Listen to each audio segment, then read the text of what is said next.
Glória a Deus. Paz do Senhor, irmãos. Podem se assentar, por favor. Vamos dar início hoje aqui a essa série de ministrações e de antemão já avisar os irmãos que o assunto é muito amplo, é muito profundo.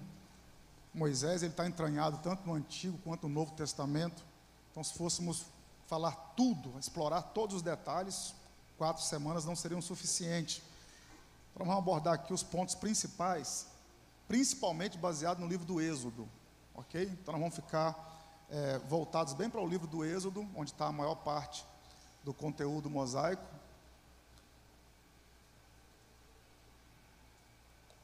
E extrair algumas lições para que possamos aproveitar também na nossa caminhada.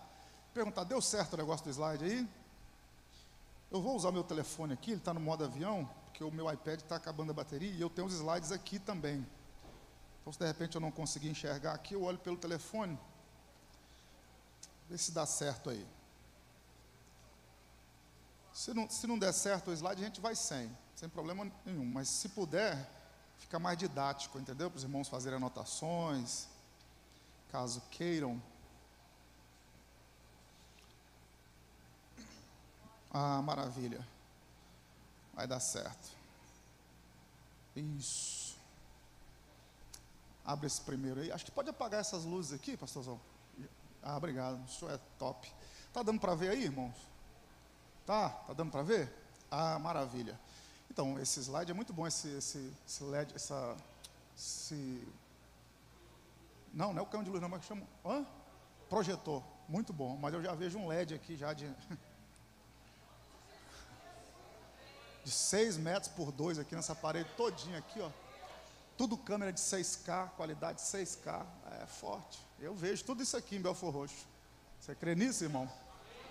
É isso aí. Então, basicamente hoje na aula 1, nós vamos falar sobre o nascimento, o propósito e a chamada de Moisés. Pode deixar apagado para... Tá, sem problema. E legal esse foco aí. Tranquilo. Então, basicamente hoje nós vamos falar sobre o nascimento, propósito e a chamada de Moisés. Aí depois nas outras aulas vamos falar dos sinais de Moisés, vamos falar sobre o episódio do Mar Vermelho, vamos falar sobre o episódio do bezerro de ouro, e assim vamos caminhando até a morte de Moisés. Então vamos pontuar as coisas mais importantes, ok? Então, a guisa de introdução, eu separei aqui no segundo slide, pode passar por favor, uma sequência de acontecimentos com Moisés até os 80 anos, uma sequência. E a gente vai explorar um pouquinho aqui essa sequência, mas só para vocês terem uma ideia, e é importante você saber disso aqui, que aqui nós vamos ter um panorama, tá? Uma visão de fora dos detalhes, dos momentos mais importantes da vida de Moisés, que seriam eles o quê? Moisés nasce numa família cheia de fé, em um período turbulento, foi escondido por 3 meses, colocado para flutuar num cesto de juncos, Êxodo capítulo 2, verso 3, a gente já vai pontuar isso aqui. Foi descoberto pela filha de Faraó, mas foi entregue aos cuidados da própria mãe, que seria babá do próprio filho, Êxodo 2, 8 e 9, todo mundo conhece. Recebe o nome de Moisés pela filha de Faraó, sendo um menino já grande, vamos explorar isso aqui também. Ele cresce na corte de Faraó até os 40 anos. Estevão dá essa informação em Atos capítulo 7, no verso 23. Lucas dá a informação, na verdade, quando ele reproduz o discurso de Estevão. Ele foge da terra do Egito por 2 motivos. Primeiro, porque ele mata um egípcio, Êxodo 2, 12. E segundo, porque, olha que coisa interessante isso aqui.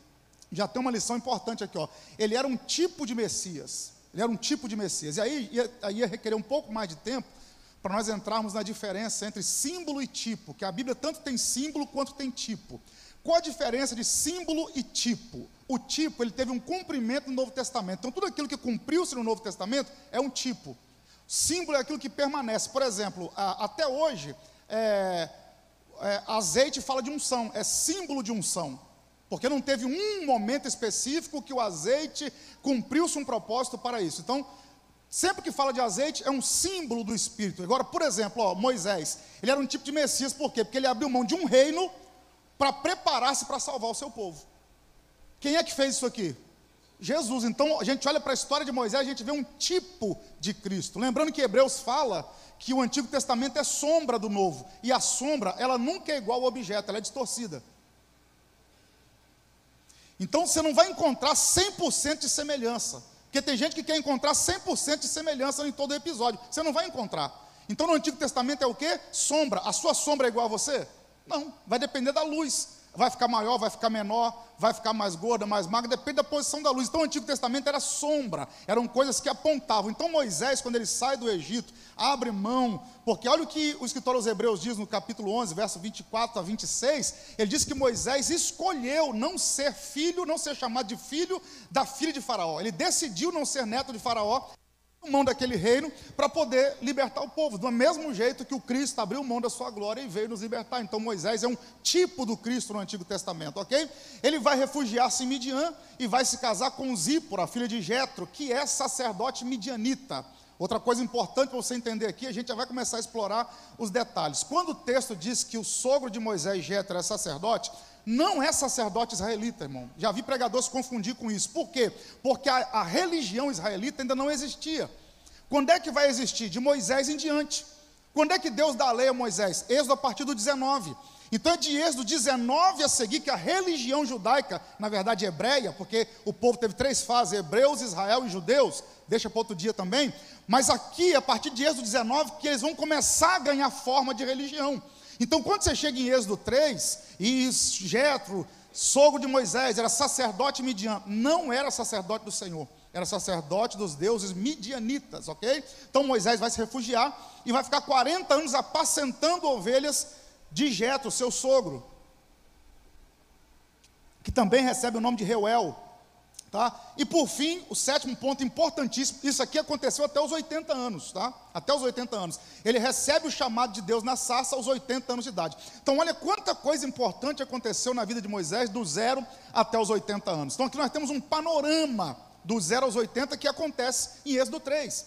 Por que eu estou pontuando isso aqui, irmão? Porque às vezes você lê Êxodo capítulo 1, as crianças sendo jogadas no Nilo, Êxodo capítulo 2, a fuga de Moisés, quando ele mata o egípcio, e Êxodo capítulo 3, Deus chamando Moisés, você lê isso aqui com 10 minutos, 15 minutos para ler devagar, 30 minutos para ler mais devagar ainda, mas nesse intervalo de 30 minutos tem 80 anos de história. Entre Êxodo 1 e até Êxodo 3, tem 80 anos de história. E é muito importante a gente entender para essa questão do tempo, do cronograma, da cronologia bíblica, porque isso nos ajuda a entender um pouco melhor o texto, ok? Então nós vamos explorar um pouquinho aqui sobre o nascimento de Moisés, e depois nós vamos dar seguimento para o chamado e para o propósito de Moisés. Vamos pontuar um pouquinho aqui, esses pontos aqui, vamos falar um pouquinho deles, tá? Como a gente tem tempo, vamos falar um pouquinho deles aqui. Para começar, o período em que Moisés nasce. Antes disso, para ficar melhor, vamos entender a ligação Gênesis-Êxodo. Tá? Nós atribuímos todo o Pentateuco, Gênesis, Êxodo, Levítico, Número, Deuteronômio, a Moisés. Nós atribuímos o Pentateuco, os 5 primeiros livros da Bíblia, a Moisés. O final de Deuteronômio vai mostrar Moisés morrendo. Então como é que Moisés iria escrever a própria morte? Então acredita-se o quê? Que os últimos capítulos de Deuteronômio não foram Moisés quem escreveu, mas sim alguém que conheceu a história de Moisés, escreveu ali os últimos capítulos de Deuteronômio, ok? Mas o fato é que a maior parte do Pentateuco atribui-se a autoria a Moisés. Por que é importante a gente frisar isso? Porque o Êxodo, irmão, nada mais é do que uma extensão do Gênesis. Se você pegar o Pentateuco, Gênesis, Êxodo, Levítico, Números e Deuteronômio, é um livro só. É um livro só. Só que dividiu-se em partes para ficar mais fácil o entendimento. Então, quando você pega Gênesis e Êxodo, eles são a mesma história. Para pensar comigo. Você vai ter a história de Abraão, tem a história da criação, a partir do capítulo 1, capítulo 6 em diante do Gênesis, você tem Noé, aí depois vem uma série de genealogias, para chegar em Abraão, no capítulo 11, finalzinho do 11, aí 12, 13, 14, você vai até o 23, falando sobre Abraão, 24, começa a entrar a história, 22 a 24, a história de Isaac, depois você chega mais à frente, a partir do 25, 26, começa a aparecer a história de Jacó, e vai até Gênesis 37, onde José se torna o protagonista. Por que é importante frisar isso? Porque o Êxodo, ele começa com o final do Gênesis. O Êxodo começa com o final do Gênesis. Por exemplo, ó, Gênesis capítulo 50, o último capítulo do Gênesis, verso 25 diz assim: E José fez jurar os filhos de Israel, dizendo: Certamente vos visitará Deus, e fareis transportar os meus ossos daqui. E morreu José, da idade de 110 anos, e embalsamaram e puseram num caixão no Egito. Aí você chega em Êxodo capítulo 1, verso de número 5. Sendo, pois, José falecido, e todos os seus irmãos, toda aquela geração, os filhos de Israel frutificaram e aumentaram muito, e multiplicaram-se e foram fortalecidos. E o verso 8 vai dizer que depois levantou-se um novo faraó que não conheceu a história de José. Repare que o final de Gênesis e o início de Êxodo é a mesma coisa. Está falando da morte de José. Por que é importante a gente frisar isso? Porque você pegar Gênesis 37, aí você vai pular o 38, que tem a história de Judá e Tamar. Aí você pega o 37, 39 até o 50, são 13 capítulos narrando a história de José. Por que Moisés iria levar 13 capítulos narrando a história de José? Porque imagina bem você abrir a Bíblia em Êxodo e já começar a ler a história de um povo que está escravizado. Então o que Moisés faz? Moisés era um excelente escritor. Ele fez uma trama para a gente entender como Israel foi parar no Egito. Só tinha um jeito de mostrar como Israel estava lá e como aquilo era propósito de Deus. Ele teve que falar de Abraão, teve que falar de Isaac, teve que falar de Jacó, e depois ele fala de José. E pode ver que em todos os 13 capítulos do Gênesis, que narra a história de José, Moisés sempre faz questão de enfatizar: e o Senhor era com ele, e o Senhor era com ele, e o Senhor era com ele. Por que Moisés está fazendo questão de dizer isso? Para a gente entender que aqui no Êxodo, Israel só está vivendo esse cativeiro porque fazia parte de um projeto de Deus. Havia, vou usar um termo mais aportuguesado, havia uma trama por detrás de tudo isso aqui. Era Moisés amarrando as pontas soltas para nós entendermos como que esse povo foi parar no Egito. Senão nós só leríamos a história de Israel e sem saber como é que eles foram parar lá. Ficaria uma ponta solta. Então Moisés vem falando da história de José, até a morte de José, para mostrar como que Israel foi parar lá. Pastor, o que isso tem a ver comigo aqui essa noite? Vou fazer uma primeira aplicação aqui. Tem a história de José, mas por trás da história de José tem um projeto de Deus. Como assim, pastor? Tem gente que só vê a sua história, só sabe dos episódios, mas não sabe que por detrás disso tem todo um projeto de Deus para algo muito maior ali na frente. Então a gente vê a história de José, é Moisés dizendo: ó, foi assim que Israel foi parar no Egito. Quando José foi vendido lá pelos seus irmãos, já era Deus trabalhando para quê? Para cumprir a promessa que ele havia feito a Abraão, lá em Gênesis capítulo 15. Então tem toda uma trama, e se você separar essas questões, acaba ficando ponta solta.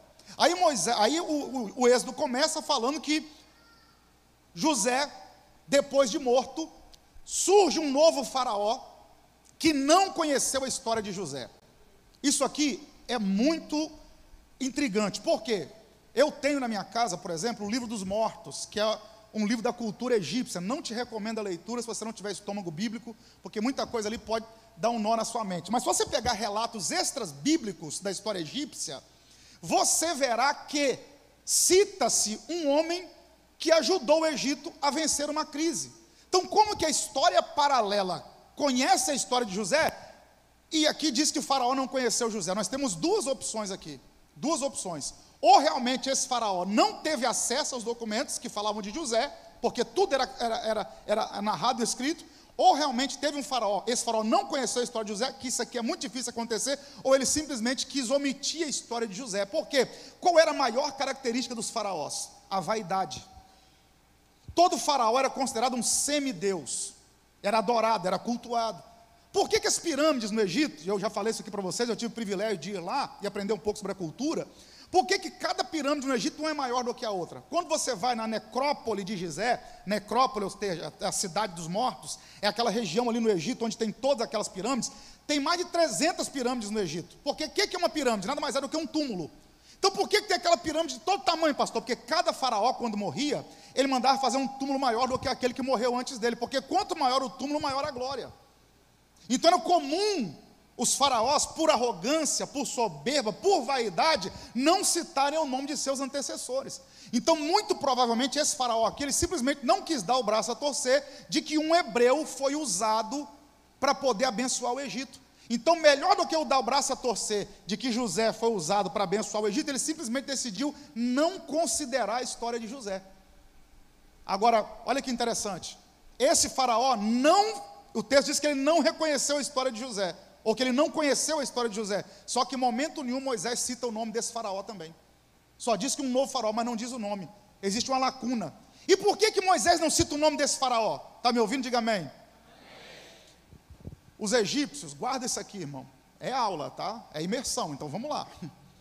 Os egípcios dividem o ser em 4 partes. Nós, por exemplo, somos tricotomistas: espírito, alma e corpo.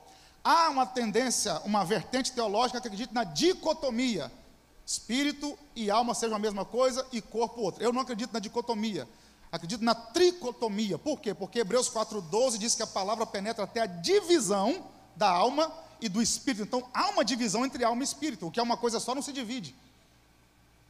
É um lugar que só a palavra alcança, mas há uma divisão. Então alma é uma coisa, espírito é outra e corpo é outra. Os egípcios dividem o ser em 4 partes. Aguça o ouvido: o nome, a alma, o caráter e a sombra. Eles acreditavam que a sombra era uma extensão do ser. Por isso que os egípcios tinham medo da noite. Quando Deus faz escurecer 3 dias no Egito, não é à toa. Porque os egípcios tinham medo da noite, da sombra. Por quê? Porque a noite não tem sombra. Então, quando a sombra sumia, estava sumindo um pedaço do ser. Aí Deus faz o Egito escurecer por 3 dias para ninguém ver sombra. Era Deus dando um nó na cabeça dos egípcios. Só que os egípcios dividem o ser em nome, alma, chamada Ka, nome, alma, caráter, ou seja, os seus hábitos, o caráter e a sombra. Por que é interessante isso? Porque os hieróglifos, aqueles desenhos nas paredes, os egípcios foram os primeiros a começar a registrar a história, um dos primeiros a registrar a história. Então era muito comum eles registrarem os seus nomes nas histórias, seus nomes deixarem lá. Você vai no Egito até hoje, o que tem de pedra com o nome registrado, não está no gibi. Então quando um faraó assumia o trono, era muito comum ele fazer o quê? Risca o nome do faraó que me antecedeu. Por quê? Eu quero apagar a memória dessa pessoa. Aí Moisés está dizendo o seguinte: já que esse faraó não reconheceu a história de José, eu vou citar o nome de José, vou citar o nome das parteiras, Sifra e Puá, vou citar o nome do meu sogro Jetro, vou citar o nome de todo mundo, menos o nome desse faraó. Por quê? Já que o nome a gente só pode registrar para quem vai entrar na história, já que ele não teme a Deus, também não vai entrar na história. Não vou citar o nome dele. Então Moisés, quando não cita o nome de faraó, ele está fazendo propositalmente. Esse faraó foi tão cruel que ele não mereceu ter o nome registrado. Já que não teme a Deus, também não tem o nome registrado. Lição que a gente aprende com isso aqui: quer ter seu nome registrado no livro da vida e do Cordeiro? Tema a Deus. Como esse faraó não teme, Moisés diz: também não vou citar o nome dele. E aí qual foi a ordem desse faraó? Mata as crianças, mata os meninos. Por quê? O povo hebreu, aí não é a história bíblica quem diz, é a história paralela mais uma vez, que esse faraó faz um censo. Era muito comum eles fazerem censos. Para quê? Questão de impostos, para recolher impostos. Lembra do nascimento de Jesus? Por que que José foi para Belém? Porque ele tinha que voltar na cidade onde ele nasceu para poder comparecer para o censo, para dizer quantos filhos ele tinha, onde ele estava morando, quanto ele ganhava. Era comum, os Césares faziam isso e os faraós também. Pessoas de inúmeras nações moravam no Egito, trabalhavam no Egito, e aí o que o faraó quer saber? Se a quantidade de pessoas é equivalente à quantidade de imposto. Até hoje o governo faz isso. Quando o censo do IBGE bate na sua porta, é o governo querendo saber se a arrecadação do país está de acordo com a população, para poder fazer o que? O PIB, Produto Interno Bruto, para fazer o que? A renda per capita da nação, quanto cada pessoa ganha. E era muito comum isso. Então acredita-se o quê? Que esse faraó, ele fez um censo e descobriu que os hebreus, que chegaram em 70 pessoas lá, agora são mais de 600 mil, fora homens, mulheres, fora mulheres e crianças, só homens. Isso vai dar 2 milhões a 3 milhões de pessoas, em 400 anos. Quando esse faraó percebeu que os hebreus haviam se multiplicado muito, a ficha dele caiu. Ele falou: peraí, eu tenho um povo hoje aqui comigo, que se eles se rebelarem contra mim, facilmente eles vencem a guerra. Então o que é que eu preciso fazer? Eu preciso parar o crescimento deles. Nota de rodapé: um dos maiores desejos do diabo é parar o seu crescimento. Guarde o que eu vou lhe dizer: crescimento incomoda em qualquer área da vida. Qualquer área que você for militar, crescimento. Na família, começa a crescer para você ver como é que vai arrumar intriga na hora. Ministerialmente falando, começa a crescer para você ver como é que vai ter levante na hora. Todo crescimento incomoda. Todo crescimento gera incômodo. O faraó olhou e falou: esse povo está grande demais, tem que dar um jeito de parar. O que o faraó pensou? Vou afligir, vou escravizar. Escravizou o povo. E aí todo pregador que fala de Êxodo 1 fala o que eu vou dizer aqui agora. Êxodo 1, verso 12. Mas quanto mais os afligiam, tanto mais se multiplicavam, tanto mais cresciam, de maneira que se enfadavam por causa dos filhos de Israel. Qual foi o tiro no pé de Faraó? Pensar que afligir quem tem promessa para o crescimento. Qual foi o erro de Faraó? Achar que aflição para quem Deus está fazendo crescer. Qual foi o erro de Faraó? Achar que bater, humilhar, sangrar quem tem promessa faz parar de crescer. Mas o texto diz que quanto mais afligia, mais Israel crescia e se multiplicava. Como é que isso se aplica a nós aqui, irmão? Quanto mais o mundo te afligir, quanto mais levante vier, quanto mais intempérie vier, mais você vai crescendo debaixo da graça e da unção de Deus. Quanto mais perseguirem a voz profética, mais essa igreja vai crescer. Quanto mais perseguirem você, mais você vai crescer. Agora é muito importante explorar o texto, por quê? Porque o verso 12 do capítulo 1, se você estiver acompanhando aí, diz o quê? Que eles se multiplicavam, e cresciam. Repare que há uma diferença entre multiplicação e crescimento. Por quê? Porque algo pode crescer sem se multiplicar. Nada está por acaso, irmão. Você acha que Moisés, que Estevão disse que ele era poderoso em palavras e em obras, ele ia usar dois termos aqui que são bem parecidos para dizer a mesma coisa? Não. Ele diz, olha, Israel crescia e se multiplicava, ou multiplicava e crescia. Qual a diferença entre crescer e multiplicar? Que o crescimento ele é paulatino. Como assim? 1, amanhã, 2, depois, 3, depois, 4. Isso é um crescimento progressivo e paulatino. Agora a multiplicação é diferente. Hoje tem 2, mas multiplicou por 2, amanhã já tem 4. Onde tinha 4, tem 8. Onde tem 8, vai para 16. Vai só multiplicando. Então o povo, além de crescer, se multiplicava. Como assim? Passava que agora tinha uma família hebreia. Passava daqui 2 anos, já tinha 3, 4, 5, 6. Não é só crescer, é multiplicar, é ocupar espaços. Então o que Deus tem para a sua vida não é só crescimento, é multiplicação. É multiplicar talento, é multiplicar dom, é multiplicar finança, é multiplicar tudo. Deus também é Deus de multiplicação, não só de crescimento. O crescimento é mais devagar, a multiplicação é mais rápida. Por isso que Moisés está enfatizando, o povo não só cresceu, eles se multiplicaram. Está falando da velocidade que o povo cresceu. Para quem gosta dos pormenores, o verso 11 diz que Faraó ia edificar 2 cidades para tesouro, cidades para acumular riquezas, que seria a cidade de Pitom e Ramassés. Isso aqui, para quem estuda história paralela, sabe que isso aqui dá veracidade ao texto, porque são 2 cidades muito citadas na história do Egito. E aí, a história começa a ganhar um outro tom, e é onde Moisés vai aparecer. Repare que Moisés está contando o pano de fundo do seu aparecimento. Por quê? Porque já que a aflição não parou aquele povo, o faraó tem uma outra ideia agora. Ele falou, peraí, já que a aflição não para esse povo, eu sei como é que eu vou pará-los. Mata os meninos. Depois você leia aqui o capítulo 1 todo, que ele é curto, são só 22 versículos, depois você leia. Qual a ideia de Faraó? Mata os meninos. Todo menino hebreu que nascer, mata. Vamos entender por que ele manda matar os meninos. Para começar, tem uma questão espiritual. Segundo, tem uma questão de matemática. Qual a questão espiritual? Vamos lembrar das 3 matriarcas de Israel? Sara, Rebeca e Raquel. As 3 primeiras matriarcas. A mulher de Abraão, a mulher de Isaac e a mulher de Jacó. Sara, Rebeca e Raquel. Qual a semelhança entre as 3? As 3 eram estéreis. De 3 madres estéreis, agora nós temos 3 milhões de pessoas. Porque Deus é aquele que do nada faz tudo. Da incapacidade ele multiplica. Aquela área que todo mundo olha e fala, daí não vai sair nada, porque é 3 vezes ruim, é 3 vezes sem fertilidade, é 3 vezes impossível. Deus fala, é daí que eu vou fazer 3 milhões de pessoas, porque Deus é assim que ele faz, ele transforma maldição em bênção. Então, quando o faraó vai lá e manda tocar no útero das mulheres, ele está dizendo o seguinte, toca onde a promessa começou. Vou repetir. Quando o faraó diz, toca no útero das mulheres, ele está dizendo o quê? Toca onde a promessa começou. Porque o diabo ele não tem onisciência, mas ele também não é burro. Ele sabe que tem promessa de Deus na sua vida, e se ele conseguir frustrar isso, ele te faz desviar da fé, te faz desanimar na fé. E ele tenta tocar exatamente no ponto forte, não é no ponto fraco, é no ponto forte, na promessa. Porque o ponto fraco a gente guarda, o ponto fraco a gente protege. A gente fica vulnerável no ponto forte, é lá que ele ataca. E quem sabe o diabo tem investido pesado no útero da sua promessa. Por que ele toca nessas áreas que ele está tocando aí na sua vida? Porque ele sabe que é aí onde você é forte. Segunda questão, por que ele manda matar os meninos e não as meninas? Vamos entender?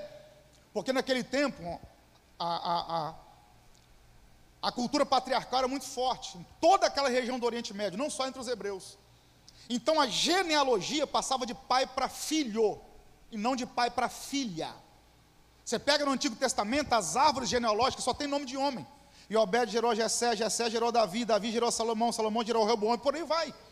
O único a incluir mulheres na sua genealogia foi Jesus. Genealogia de Jesus em Mateus, genealogia de Jesus em Lucas. E por que Jesus inclui mulheres na sua genealogia? Porque o evangelho é isso, é trazer todo mundo para dentro. Então, como é que funcionava naquela época? Se um homem egípcio se casa com uma mulher hebreia, a família vai ser egípcia, não hebreia. Agora, se um hebreu se casa com uma egípcia, a família vai ser hebreia, porque o homem era hebreu. Então, o que Faraó pensou? Esse povo cresce muito, tem muitos meninos. Então, mata os meninos e deixa as meninas crescerem. Por quê? Porque os nossos rapazes vão se casar com as meninas hebreias e essas famílias vão se tornar egípcias ao invés de hebreias. O que Faraó queria? Quando ele manda matar os meninos, ele está dizendo o seguinte: eu quero crescer no lugar dos hebreus, ao invés deles crescerem, quem cresce somos nós. Porque todo mundo que te persegue, na verdade, queria estar crescendo igual você está crescendo.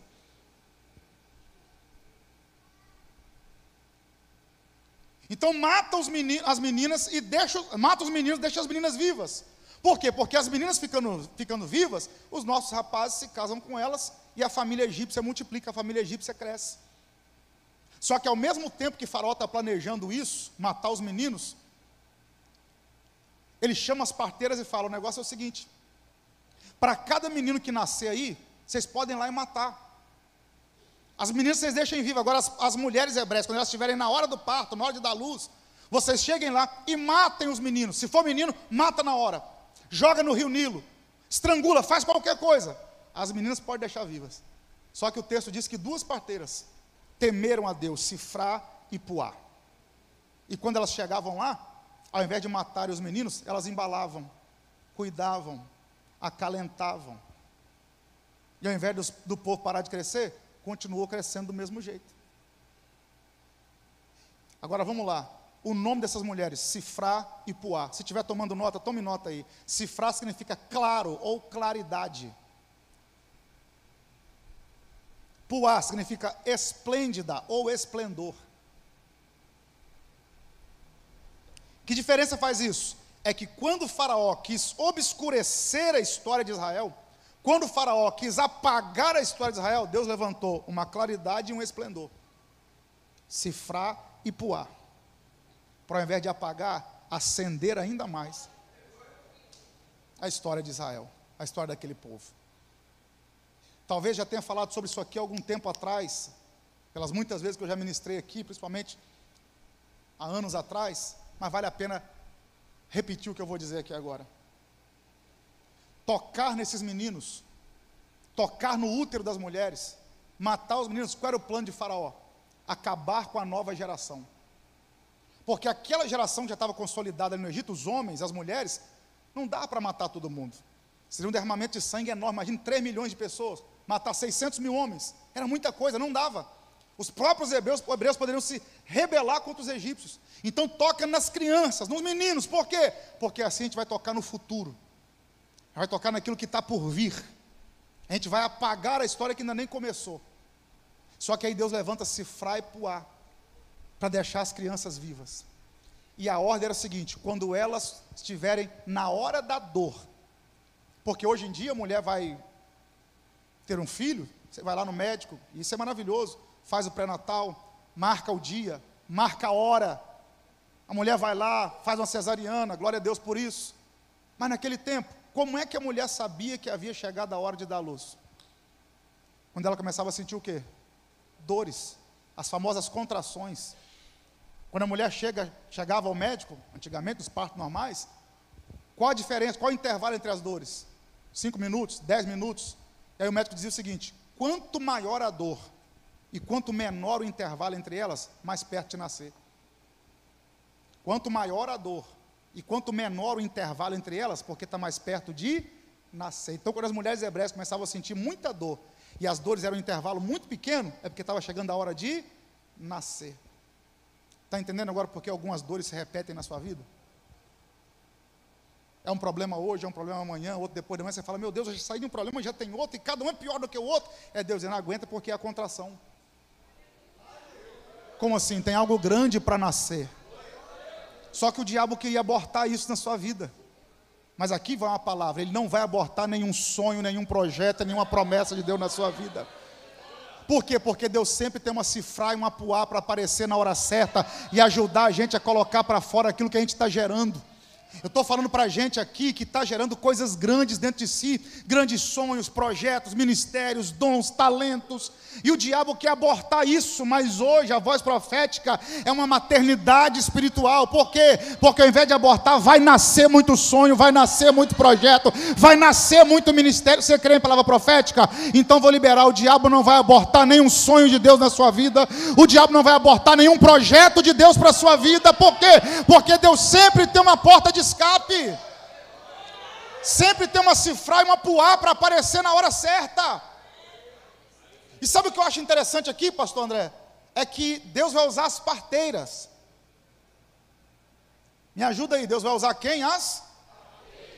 E qual o papel de uma parteira? Ajudar a mulher grávida a colocar para fora o que ela está gerando. Então as parteiras eram mulheres que entendiam do assunto, porque Deus não vai mandar alguém que não entende do que você precisa. Vou repetir, para de graça. Deus não vai mandar alguém que não entende do que você precisa, vai mandar alguém que sabe exatamente o que você precisa e vai te ajudar a colocar para fora isso aí. Aí aparece a cifra e a puá.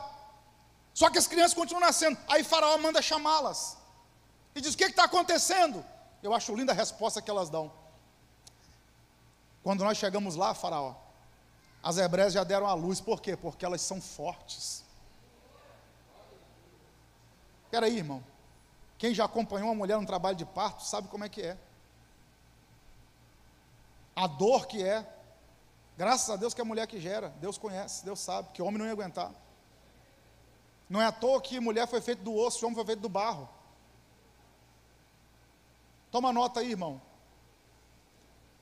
Mulher em hebraico, Ishá. Mulher em hebraico, Ishá. Homem em hebraico, Ish. Deus fez a mulher e falou Ishá. Fez o homem e falou Ish. Homem é feito do barro. Uma mulher na hora do parto entende mais ou menos o que é um homem com gripe. O homem é fraco para dor, isso é uma verdade. Mulher é mais resistente para dor, porque a mulher veio do osso. Só que quando você olha uma mulher na hora do parto, você fala assim: meu Deus, como é que ela aguenta? Ela está se sentindo fraca. Pergunte a mulher quando ela está dando a luz: como é que você está se sentindo? Ela diz: estou fraca. Mas quem olha para ela diz: está forte, porque eu não aguentaria. Como assim? Você entrou aqui sentindo: Deus, eu estou fraco, não estou aguentando. E tem gente dizendo: não sei como é que ela aguenta, como é que ela é forte, como é que ele é forte. Porque o poder de Deus se aperfeiçoa não é na sua força, é na sua fraqueza. É quando você está se sentindo fraco que Deus te renova, que Deus te reveste. As parteiras disseram: olha, quando nós chegamos lá, elas já deram a luz. Irmãos, é nesse contexto, isso aqui foi só a introdução. É nesse contexto que Moisés vai nascer. É no meio desse imbróglio, no meio dessa celeuma. Mata a criança, salva a criança, morre a criança, joga no Nilo, estrangula. É nesse episódio que o texto diz, Êxodo 2:1, foi-se um varão da casa de Levi e casou-se com uma filha de Levi. Porque olha como é que crente é, está na prova, tem perseguição, mas está fazendo filho. Tem falar dizendo: se nascer mata, mas vamos fazer do mesmo jeito, vamos lá. Porque se você sabe que está matando criança, você vai ser mãe agora? Não, mas Arão e Joquebede quiseram nem saber, vamos embora. Vamos fazer menino. Já tinham 2, aí Joquebede fica grávida de um terceiro filho. Que será quem? Moisés. Então repare que no meio desse imbróglio, no meio dessa perseguição, é quando Moisés, como o pastor André disse aqui, o grande legislador vai nascer. O maior profeta que Israel teve não foi Elias, não foi Eliseu, não foi Isaías. O maior profeta para o povo hebreu chama-se Moisés. Num dos momentos mais obscuros da história da nação, de maior perseguição, foi quando nasceu um dos maiores homens. Tem uma palavra profética para nós aqui. No momento de maior contrição da sua vida é quando as maiores coisas vão nascer. Se prepare para ter as melhores ideias, os melhores projetos, as melhores portas, as melhores amizades, as melhores saídas, as melhores provisões de Deus vão chegar exatamente na hora dos momentos de maior dificuldade. E aí o texto diz, e eu acho lindo isso aqui, porque olha o que o texto diz, Êxodo 2:1. Foi-se um varão da casa de Levi, casou-se com uma filha de Levi, e a mulher concebeu e teve um filho, e vendo que ele era formoso, escondeu por 3 meses. Espera aí, quem é que está escrevendo o Êxodo? Moisés. E ele fala, nasceu um menino formoso, ele está falando dele mesmo. Nasci bonito. Por que Moisés está dizendo isso? Ele é narcisista? De modo algum. Você vai ver Moisés sempre citando os seus defeitos. Não sei falar direito, e é isso e aquilo. Moisés sempre vai estar falando dos seus defeitos. Mas por que aqui ele fala, nasceu um menino e nasceu formoso, nasceu bonito? Simples demais, porque se um egípcio fosse escrever a história de Moisés, não ia dizer que ele era bonito. Por quê? Porque se você pedir para alguém escrever a história, ninguém nunca vai te colocar em evidência. Agora, já que Deus colocou a caneta da oportunidade na sua mão, então escreva uma história bonita. Deus te deu a oportunidade de escrever a sua história, então faça como Moisés, valorize-se, escreva uma boa história. Moisés diz, nasceu um menino, nasceu formoso, e ele foi escondido por 3 meses, e para mim isso aqui é uma incógnita, porque eu sou pai de 3, como é que esconde uma criança de 3 meses, irmão? Todo ser humano passa por 3 fases, isso aqui deixa para outra imersão que a gente vai fazer, mas eu vou dar uma pincelada. Se estiver tomando nota, toma aí. Todo ser humano passa por 3 fases na vida: anomia, heteronomia e autonomia. Anomia, heteronomia e autonomia. Qual a diferença dessas 3 fases? Quando a gente nasce, quando nós nascemos, vivemos a fase da anomia. O que é a fase da anomia? É quando você não tem autonomia, você não comanda seus sentimentos, pensamentos, comportamentos, impulsos. Irmão, uma criança chora de fome? Chora. Ela chora com sono? Chora, porque tudo é novidade para ela. Ela estava numa simbiose com a mãe. Ela estava na barriga da mãe se alimentando pelo cordão umbilical. Ela não sabia que era a luz do dia. Ela nunca tinha mastigado, nunca ingeriu leite, era tudo via cordão umbilical. E de repente agora ela está num mundo completamente novo, que tem dia, tem sol, tem calor, tem chuva, tem que dormir. É o momento da anomia. Ela não domina os seus sentimentos, impulsos, comportamentos. Criança chora por tudo. Então quando uma criança está chorando no culto, a culpa não é da criança, é da mãe e do pai. Porque o ambiente, ela não está acostumada com aquilo. Depois da anomia vem a fase da heteronomia. E o que é hétero? Diferente. Ou seja, quando ela começa a aprender com o diferente. Isso aqui vai aproximadamente entre os 5 e 12 anos de idade. A mente da criança é uma esponja, está absorvendo tudo que recebe. É nessa idade, entre 5 e 12 anos, que o caráter, a índole vai ser formada, a fé. Porque a mente dela é uma esponja. Então ela aprende com o pai, com a mãe. Pode ver que a criança nessa fase, se só tiver mulher em casa ali, calça o sapato da mãe, seja menino ou menina. Por quê? Porque é o que está acostumado a ver. Está aprendendo com o diferente. Então é nessa hora que se define a sexualidade. Por isso que eles querem embutir essa questão de ideologia de gênero nessa fase. Por que eles estão tão preocupados com criança, irmão? Ah, irmão, deixa cada um seu. Então deixa a gente com a nossa fé, não toca nas nossas crianças. Porque sabe que de 5 a 12 anos o caráter da criança está sendo formado. Por que um menino calça o salto alto da mãe? Porque o garoto é gay? Não, é porque ele vê a mãe calçando, ele está aprendendo com o diferente.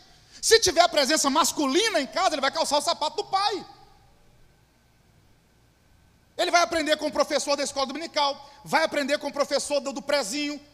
Ele está aprendendo com o diferente. É a fase da heteronomia. Depois vem a fase da autonomia. É quando você domina seus sentimentos, impulsos, comportamentos.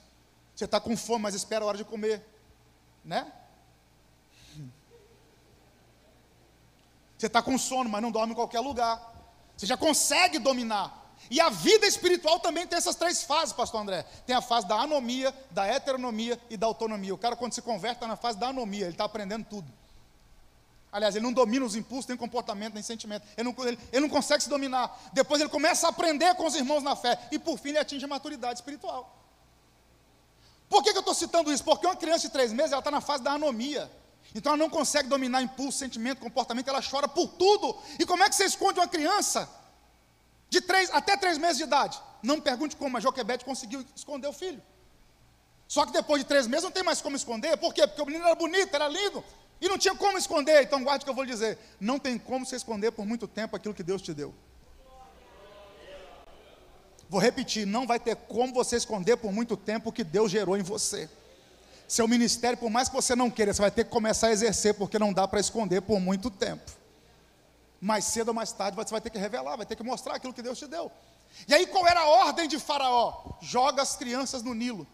E Joquebede fez exatamente o que Faraó mandou fazer, só de um jeito diferente. Ele falou, joga no Nilo, mas não disse como. Então o que ela fez? Fez um cesto de juncos. E o rio Nilo, que desaguava, inclusive, no Mar Vermelho, era conhecido por causa dos juncos que nasciam ali. Inclusive, dependendo da tradução bíblica que você for usar, Êxodo 14 diz que o Mar Vermelho era um mar de juncos. Então o que Joquebede pensou? Está cheio de junco aqui no mar, cheio de junco no rio Nilo. Eu faço um cesto de junco, coloco no meio do junco no meio do junco, é tudo junco. E o menino vai poder se desvencilhar daqui. Qual é o intuito dela? O garoto entrar na água, no cesto e parar em outro lugar, no meio do junco. Agora olha que interessante, Moisés na fase da anomia, boiou em cima do junco, mas na fase da autonomia, o mar de junco abriu para ele passar.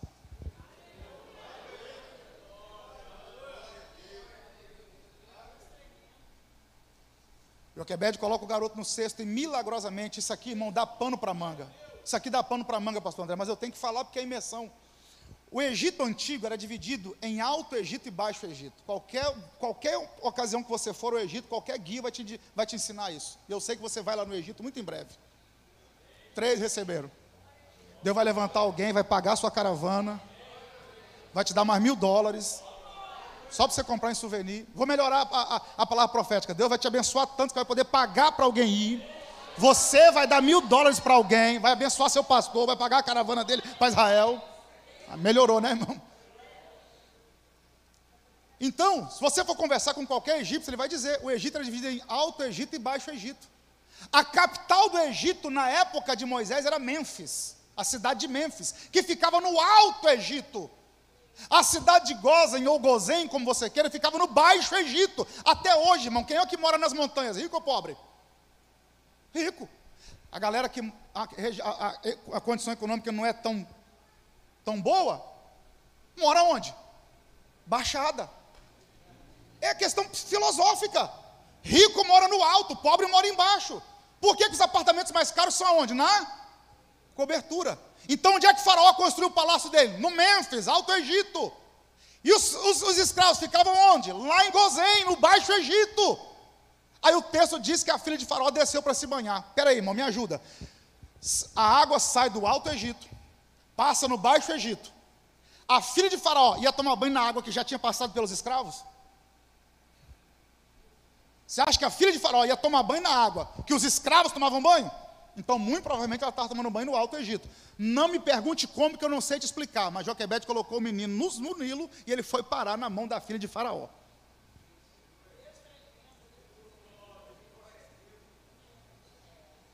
Há controvérsias, não dá para afirmar nada. Não estou afirmando nada, estou dizendo que eu não sei te explicar. Se eu soubesse, eu te explicava. Mas quem sabe esse cestinho não foi contra a correnteza? Porque quando Deus quer, irmão, Deus vai na contramão. Para te fazer chegar onde Ele quer que você chegue. Então não me pergunte como, mas o cesto foi parar na mão da filha de Faraó. Quando ela vê o cesto, ela manda alguém buscar, que ela abre o cesto, ela percebe que é um menino. E ela fala, é hebreu. Olha que interessante. E era Moisés, que ainda não tinha nome. O nome hebreu vem de Eber, que significa enviado do outro lado. Quem eram os hebreus? Aqueles que vieram do outro lado. Pegou? Por isso que lá no Novo Testamento, quando o autor anônimo vai escrever uma carta para os judeus remanescentes, ele diz uma carta aos hebreus, aqueles que vieram do outro lado. Porque você está aqui, irmão, mas você veio do outro. Você não é desse lado, você é do outro lado. Você é do mundo sobrenatural, não do mundo comum. Quando ela olha para o menino, ela percebe que ele é hebreu, e ela vai querer adotar o garoto. Só que a filha de Faraó não pode dar de mamar ao menino, porque ela é sangue azul, sangue real. Outra coisa, por que se chamavam os ricos de sangue azul? Isso aqui é uma expressão brasileira. Porque o Brasil foi colonizado pelos europeus. E lá na Europa, frio, não era tão quente como aqui. Quando chegaram aqui, o calor absurdo, os europeus todos muito brancos, então as veias apareciam. E quando você vê uma veia numa pessoa muito branca, a veia fica azul. Então eles olhavam e diziam, eles têm sangue azul. Então a expressão sangue azul, para falar de nobreza, surgiu daí. A filha de Faraó não podia amamentar um escravo. Então o que ela falou? Eu não posso dar de mamar esse menino, então vou ter que arrumar alguém para cuidar dele.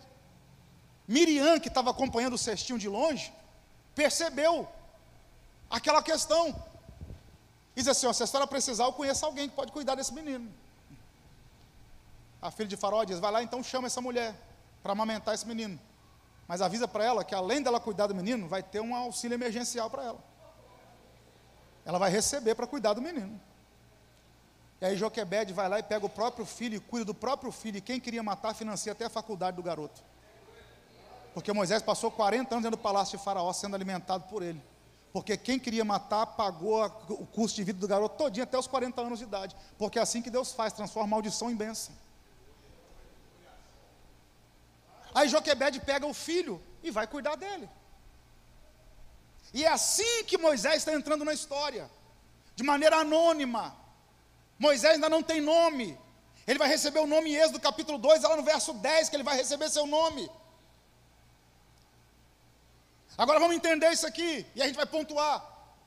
Moisés fica 40 anos dentro do palácio de Faraó.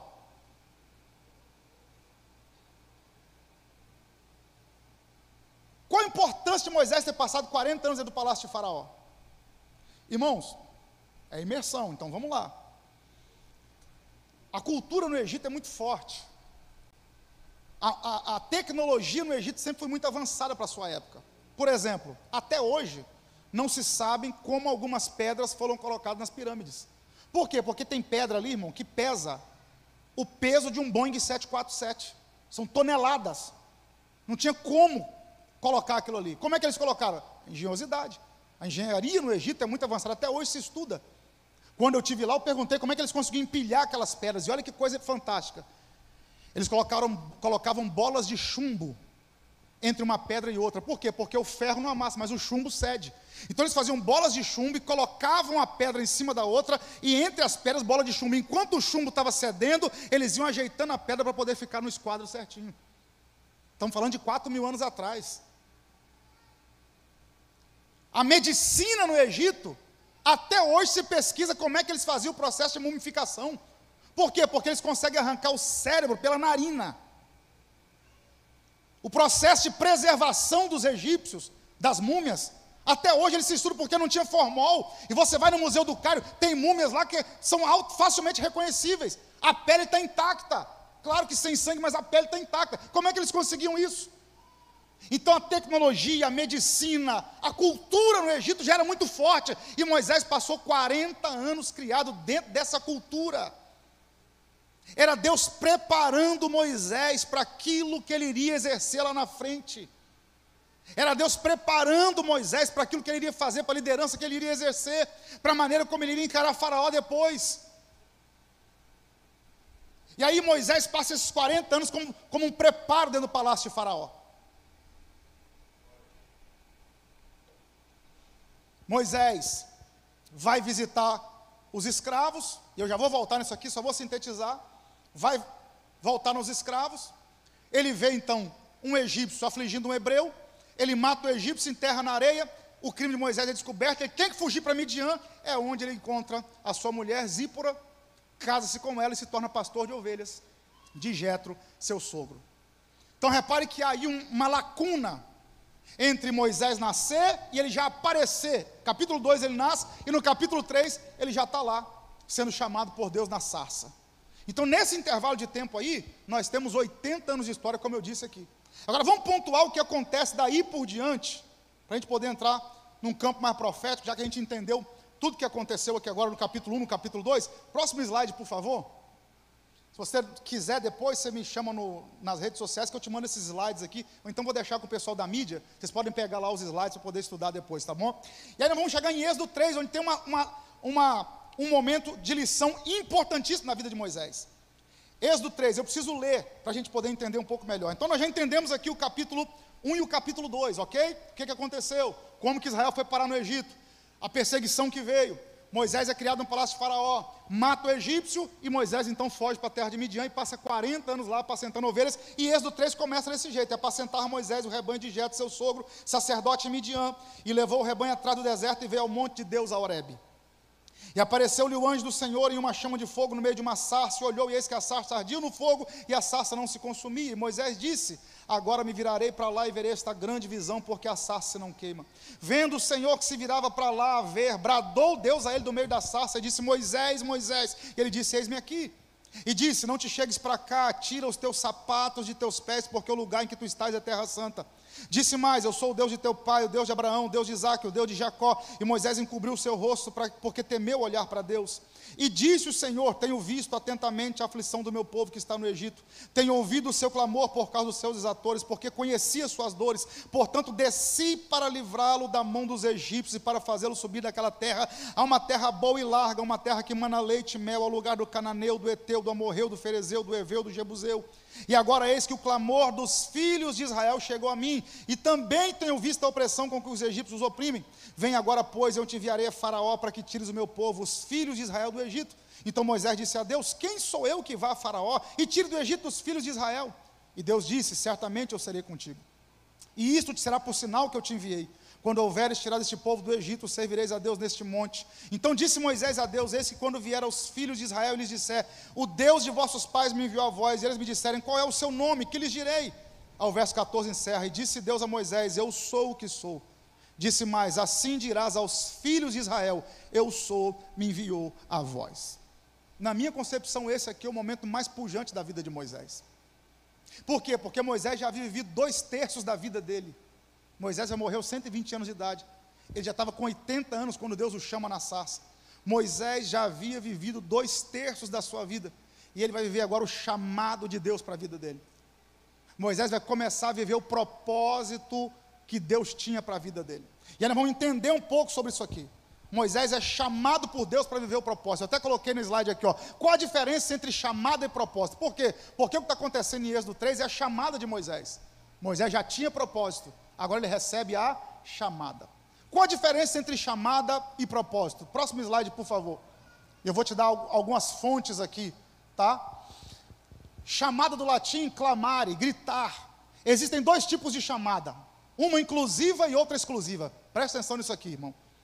Se você quiser mais informações, dicionário teológico, Claudionor Corrêa de Andrade, CPAD, está a fonte aí para vocês saberem. Existem 2 tipos de chamada, uma inclusiva e outra exclusiva. A inclusiva é feita por Deus para todos os homens, sem exceções. Aceitem a salvação mediante o sacrifício vicário de Jesus. Essa é a chamada inclusiva. Todos nós temos uma chamada inclusiva. Deus chamou todos a serem incluídos no plano da salvação. Essa é a chamada inclusiva. Você recebeu essa chamada, eu recebi essa chamada.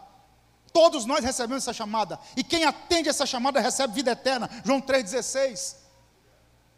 Agora tem uma outra chamada, que a segunda chamada ela é exclusiva para o desempenho de ofícios espirituais e ministérios. Efésios 4,11, por exemplo, 5 ministérios. Pastores, profetas, mestres, evangelistas e apóstolos. Efésios 4,11.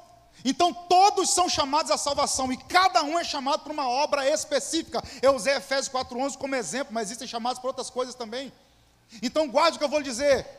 Você tem um chamado à salvação, mas também tem um chamado para algo exclusivo. O problema é que a maioria das pessoas, pastor André, só fica na primeira chamada. Só na chamada à salvação. Por quê? Porque a chamada à salvação todo mundo quer. Porque é uma chamada inclusiva. A chamada exclusiva envolve trabalho.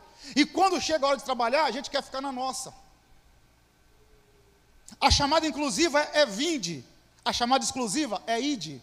Então guarde o que eu vou lhe dizer. Todo mundo que atendeu o vinde tem que cumprir o ide. Vou repetir porque tem um gostinho de bezetacil. Todo mundo que atendeu o vinde também tem que cumprir o ide.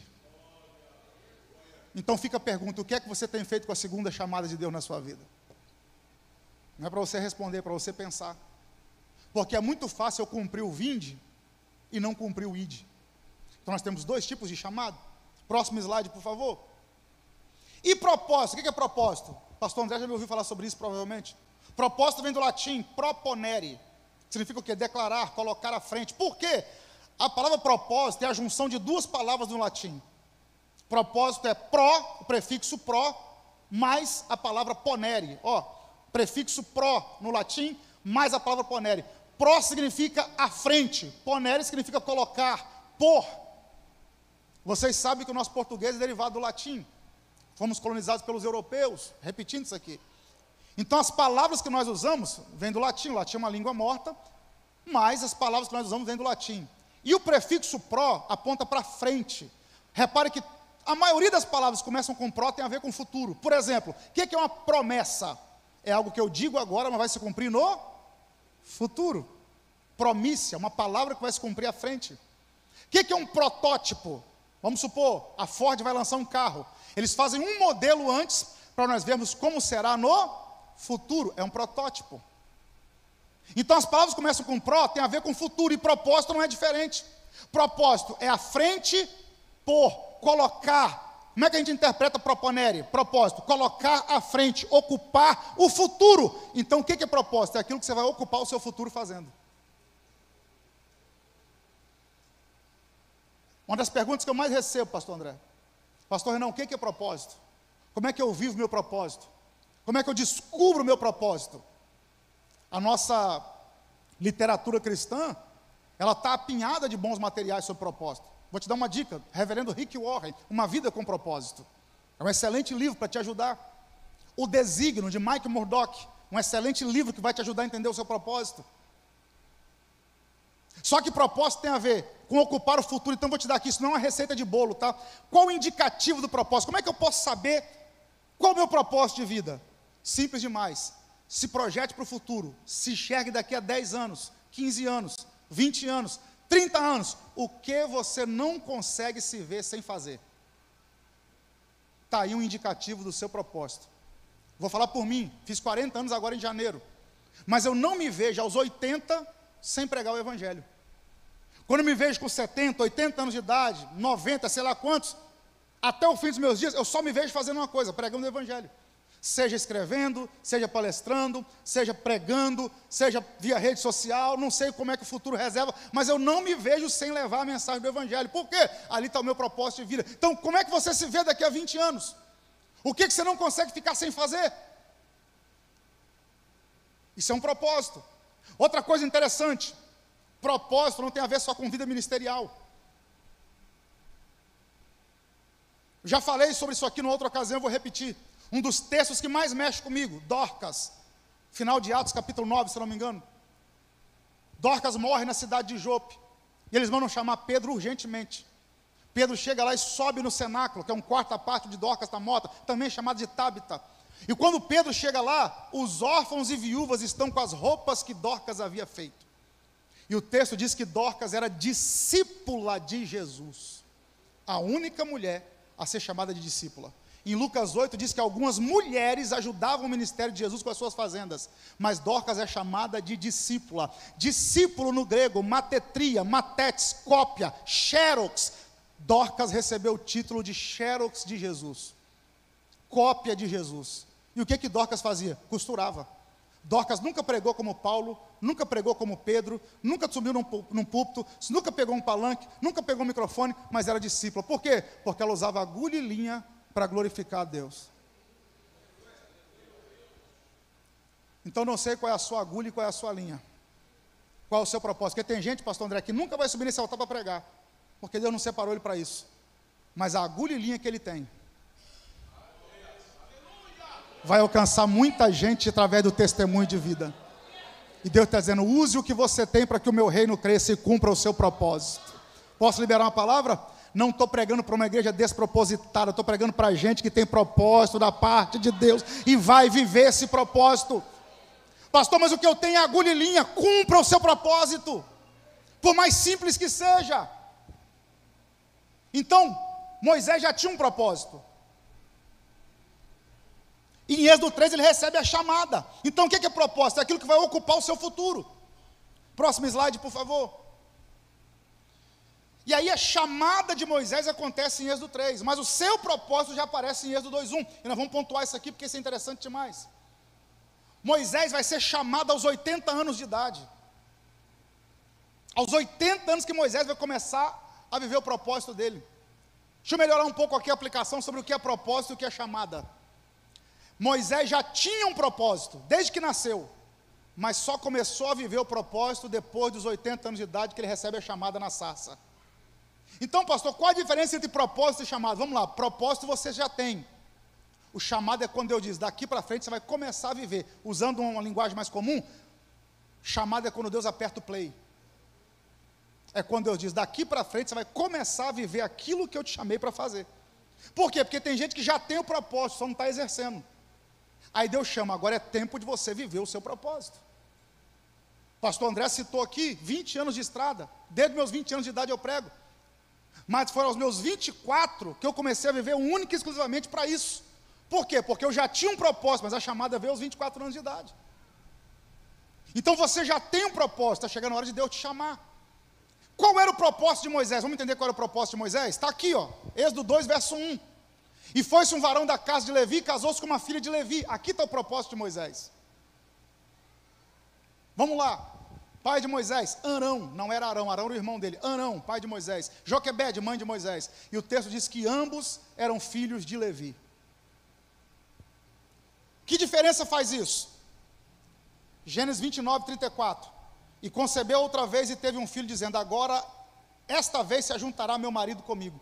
Porque 3 filhos tenho dado, por isso chamou o seu nome Levi. Quem foi Levi? Terceiro filho de Jacó com Leia. Todo mundo sabe a história de Jacó. Jacó amava Raquel, mas por causa de um litígio com o sogro, teve que tomar Leia. E é de Leia que vem Judá, é de Leia que vem Levi. Só abrindo um parêntese aqui. Raquel era o que Jacó queria, Leia era o que Jacó precisava.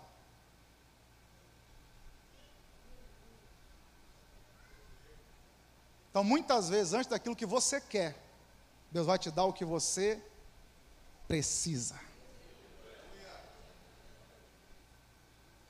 Só que Jacó não amava Leia, ele amava Raquel. E mulher nenhuma quer ficar com um homem que não a ame. Então, como é que funcionava naquele tempo? Não tinha aposentadoria. Então, quanto mais filhos o homem tivesse, mais bem cuidado ele era na velhice. Por isso que Jacó morre ao redor dos filhos. Por isso que os homens do Antigo Testamento tinham muitos filhos.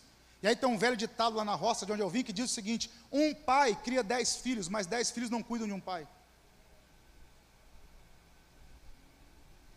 Então, quanto mais filhos o homem tinha, mais bem cuidado ele era na velhice. Então, a mulher dar filhos ao homem era uma dádiva. Raquel não dava filhos a Jacó, mas Leia dava. E Leia queria o amor de Jacó. Então, cada criança que nascia, ela dava um nome profético.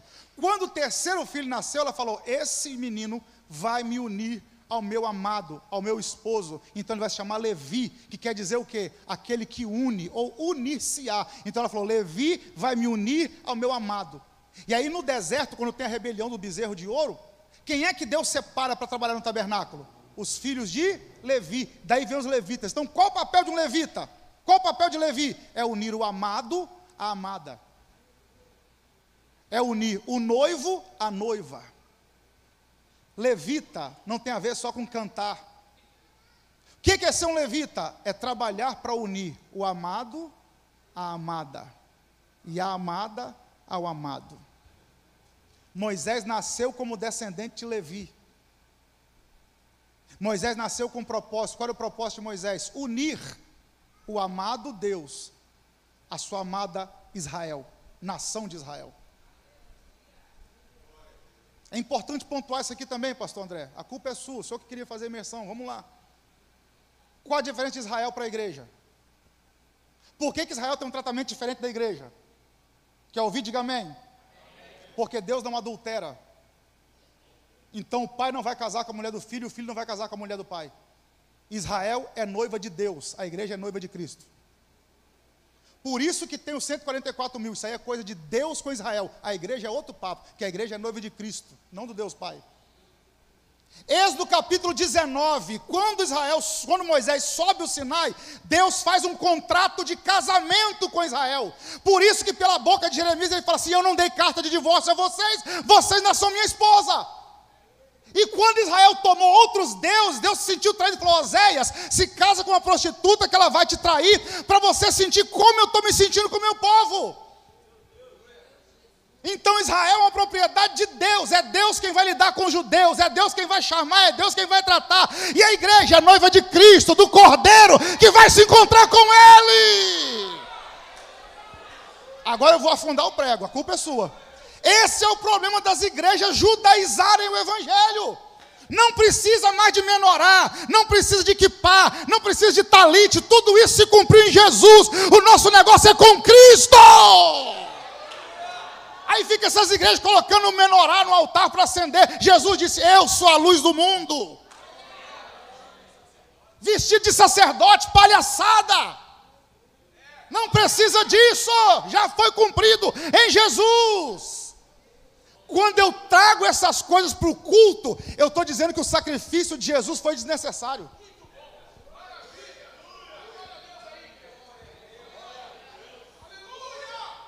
Vou repetir. Quando eu trago esses elementos judaicos para dentro do culto cristão, eu estou dizendo assim: Jesus só morreu à toa. Jesus morreu à toa. Por que um judeu usa kippá? Você sabe? Para lembrar que tem um Deus acima dele. Você precisa ter um chapéu na cabeça para lembrar que tem um Deus acima de você? Então para que eu vou usar kippá? Eu sei que Cristo é o cabeça da igreja.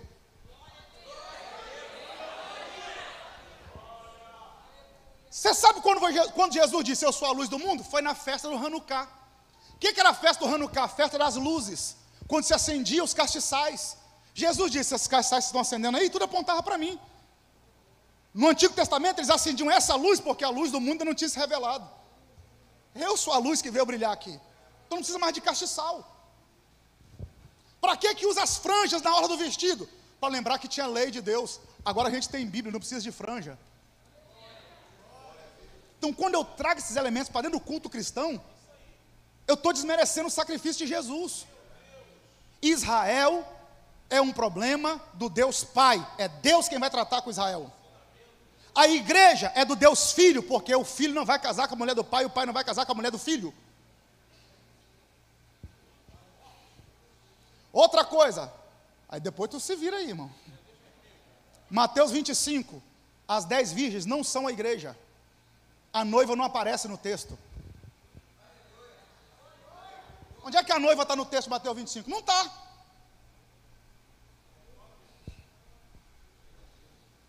Não aparece noiva, aparece as 10 virgens. Um homem casa com 10 mulheres ao mesmo tempo? Não, casa com uma só. Quem são as 10 virgens? As 10 damas de honra. 5 loucas e 5 prudentes. Ali fala do crente de maneira individual. Qual é o contexto? Leia Mateus 24 e Mateus 25. Haverá 2 no campo, um será deixado, outro será levado. Haverá 2 no telhado, um será levado, outro será deixado. 2 no moinho, um será levado, outro será deixado. 10 virgens, 5 vão ficar, 5 vão entrar. No mesmo Mateus 25, o Senhor vai viajar e dá 5 talentos para um, 2 talentos para outro e 1 talento para outro. O que tinha 5 fez 10, o que tinha 2 fez 4 e o que tinha 1 enterrou. Do que o contexto de Mateus 24 e 25 está falando? De quem está preparado e de quem não está preparado. Só isso. Está falando de separação entre quem está preparado e quem não está preparado.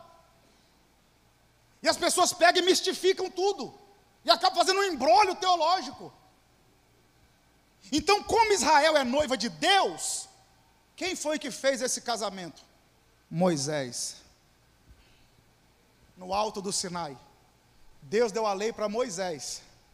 E Moisés passou a lei para o povo. Esse é o contrato. E o povo disse: nós aceitamos. Quando Moisés leu a lei diante do povo, o que o povo disse? Faremos o que o Senhor falou. Aceitamos o pedido de casamento. Israel é noiva de Deus, é mulher do Deus Pai. E Moisés fez essa ponte entre Israel e Deus e Israel. Então Moisés nasceu para isso. Existe um termo que a Igreja Católica usa, que é o pontífice. O que é um pontífice? Um construtor de pontes. Moisés nasceu, filho de Levi, para fazer essa ponte entre Israel e entre Deus e Israel. Guarda o que eu vou lhe dizer. Evangelho não é construir muros, é edificar pontes. Religião constrói muro, evangelho constrói pontes. Deus te chamou para fazer uma ponte entre quem não conhece a Jesus e o caminho da salvação. Moisés já nasceu com esse propósito. Só que Moisés não vai viver esse propósito. Quando é que Moisés vai viver esse propósito? Aqui em Êxodo 3, quando Deus o chama. Então Moisés já tem um propósito, mas não está vivendo o propósito. É em Êxodo 3 que o chamado acontece. Então talvez eu estou pregando para a gente aqui que já tem o propósito. Talvez não, com certeza. Você tem um propósito, só não está vivendo ele ainda. Mas vai chegar a hora de Deus te chamar para viver esse propósito. Pastor, Moisés começou a ver o propósito aos 80. Será que só aos 80 que eu vou ver? Não, isso é muito relativo. Samuel, com aproximadamente 5 anos, foi para o santuário para começar a exercer o propósito dele junto a Eli. Davi tinha aproximadamente 17 quando foi ungido. Jesus começou com 30. João Batista com 30.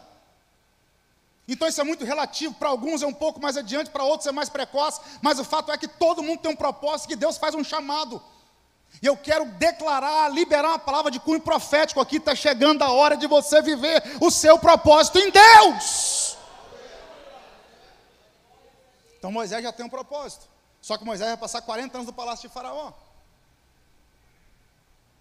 Próximo slide, por favor. Segundo o dicionário bíblico etimológico, Levi vem do hebraico unido, adesão, ligado, junto. Levi nasceu com o propósito de unir Jacó a Léia. Moisés nasceu sendo levita com o propósito de unir o povo de Israel a Deus. Por quê? Olha a importância de Moisés. Nós estamos estudando aqui sobre Moisés. O último hebreu a ter tido experiência com Deus foi José. O último hebreu que teve experiência com Deus foi José. Quem vai ter depois? Moisés. Então existe uma lacuna aí. Existe um espaço. Tem 600 mil homens, fora mulheres e crianças, que ouviram falar do Deus de Abraão, ouviram falar do Deus de Isaac, ouviram falar do Deus de Jacó, mas não tinham tido experiência com ele. E Moisés nasceu para fazer essa ponte, para unir Israel a Deus e Deus a Israel, para fazer Israel conhecer esse Deus. Próximo slide, por favor, para a gente poder partir para a conclusão. E aí, olha que coisa interessante, no discurso de Estevão, pastor André, que o senhor conhece muito bem, Estevão diz que Moisés passou 40 anos no palácio de Faraó, 40 anos em Midian apacentando ovelhas, e depois passou 40 anos libertando o povo do Egito, na caminhada até Canaã. Então Moisés veio 3 ciclos de 40 anos. Eu acho lindo o que Dwight Moody disse, grande pregador Moody. Moody disse o seguinte, que Moisés passou 40 anos pensando que era alguém, príncipe no Egito. Depois passou 40 anos pensando que não era ninguém, pastor de ovelhas em Midian. E por fim passou 40 anos descobrindo o que Deus pode fazer com ninguém. Próximo slide, por favor. Os detalhes da chamada de Moisés. Vamos pontuar isso aqui. Deus encontra Moisés apacentando as ovelhas do sogro atrás do deserto de Midian. Guarde isso aqui. Deus encontrou Moisés cuidando das ovelhas do sogro. Me ajuda, por favor, sem querer ser chato. Vou te incomodar agora. Moisés estava apacentando a ovelha de quem? De quem? Então as ovelhas não eram dele, era do sogro. Guarde o que eu vou lhe dizer. Sempre que Deus encontra alguém cuidando bem daquilo que não é dele, ou seja, se você cuida bem daquilo que não é seu, Deus te dá algo melhor.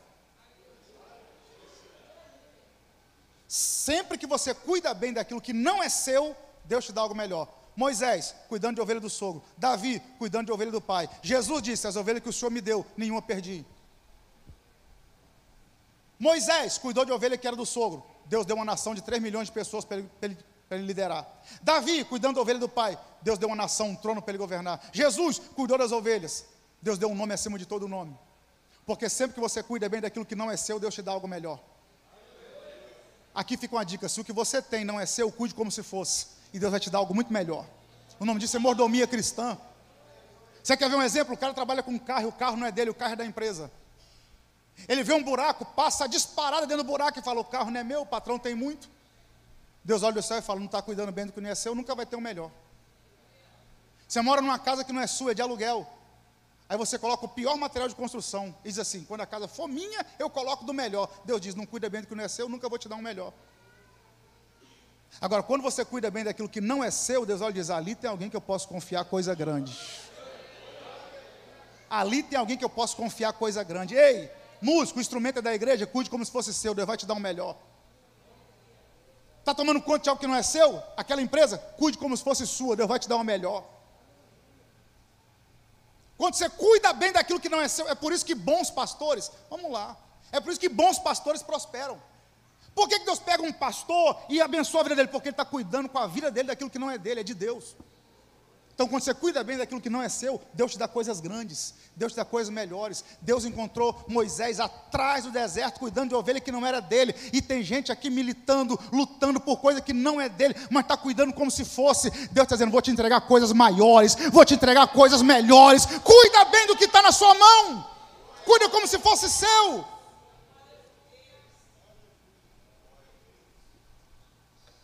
Moisés está apacentando ovelhas. o anjo do Senhor aparece na sarça que queima, mas não se consome. Moisés se aproxima para entender o que está acontecendo e Deus o chama pelo nome.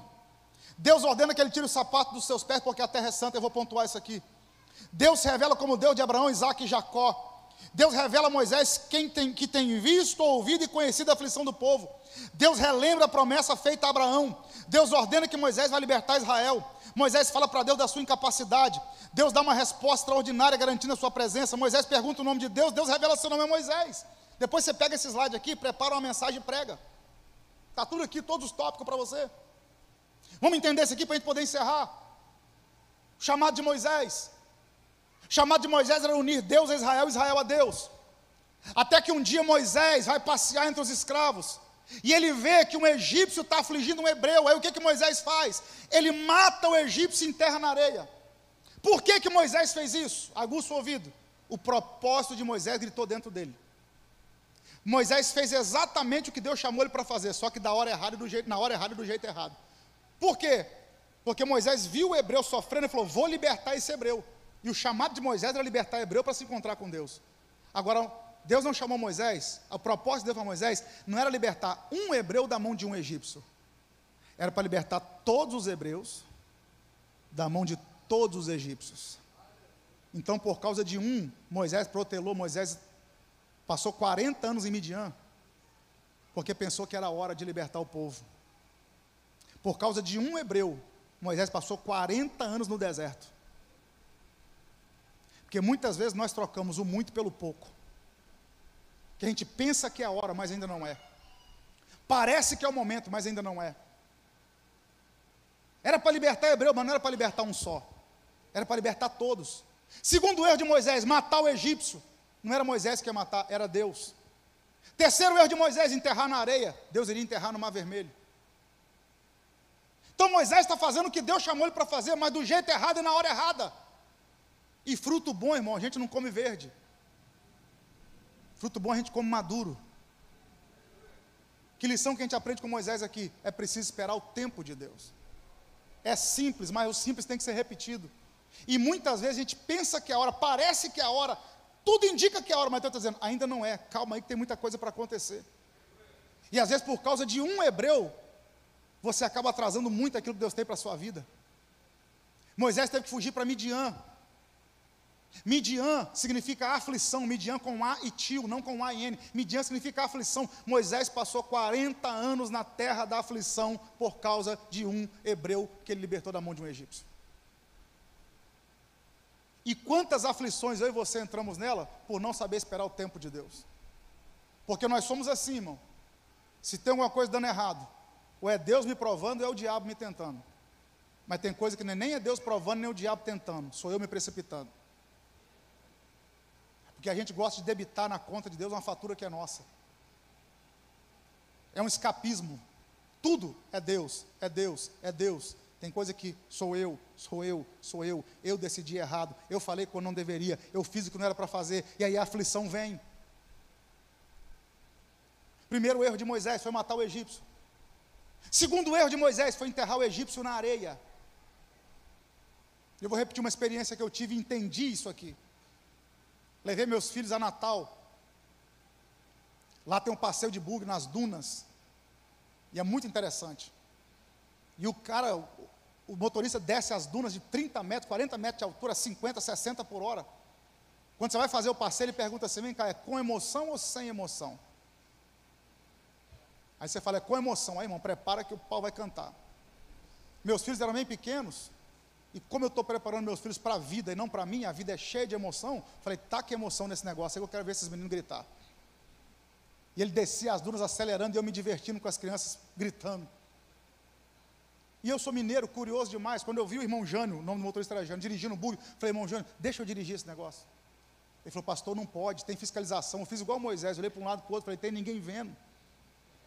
Deixa eu dirigir. Ele falou, pastor, não pode dirigir, sabe por quê? O senhor tem que conhecer a geografia do lugar. Eu falei, como assim? Ele falou, a gente passa aqui agora, não tem nada, tem uma duna.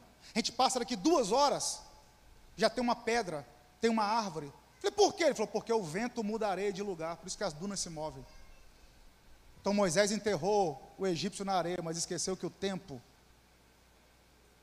tira a areia do lugar. E de vez em quando nós fazemos igual Moisés, cometemos erros e queremos jogar areia em cima. A areia não cobre pecado. O que perdoa o pecado é o sangue de Jesus derramado na cruz do Calvário. O pecado de Moisés foi descoberto, o crime de Moisés foi descoberto, e Moisés agora tem que ir para Midian. Tem que ir para a terra da aflição, onde ele passa 40 anos, irmão. E o que é mais complicado aqui? Não é você ter, é você perder, e só quem já perdeu sabe. É você, vou usar um termo que eu gosto muito de usar, é você dar aquela ajeitada no retrovisor, e olhar para trás e falar assim, já tive, já fiz, já fui, não tenho, não faço, não sou. É você olhar para o retrovisor e ver que você está perdendo, que você perdeu. Imagina o cara que passou 40 anos dentro de todo o conforto do Egito, todo o conforto que um faraó tinha, que os filhos de faraó tinham, que os netos de faraó tinham. Moisés teve durante 40 anos, e agora é pastor de ovelhas atrás do deserto de Midian. Irmão, se no deserto já é difícil, imagina atrás dele. Moisés estava no ermo, apacentando ovelha. Não está escrito, mas eu vou conjecturar. Aproveitando que a imersão a gente já está encerrando. Quando é que eu posso conjecturar em cima de um texto? Isso aqui é regra de hermenêutica. Existem 3 regras que eu não posso quebrar para conjecturar num texto, aproveitando que é culto de ensino. Eu não posso inventar nada no texto, eu não posso afirmar que existe o que não existe. Então eu não posso dizer, aconteceu, não posso afirmar, eu posso pensar. Então eu não posso inventar nada no texto, eu não posso colocar o texto contra o texto, eu não posso pegar esse texto aqui e usar para desmentir outro texto. Os textos têm que se coadunar e não se confrontar. Então eu não posso inventar nada no texto, eu não posso colocar o texto contra o texto, eu não posso desmentir o texto. Eu não posso dizer o que está escrito aqui é mentira, isso é heresia. Então, desde que eu não invente nada no texto, que eu não coloque o texto contra o texto, que eu não desminta o texto, eu posso pensar em cima do texto. Então não está escrito, mas pense comigo, quantas vezes o diabo não se aproveitou desse momento de Moisés para tentar minar o coração dele.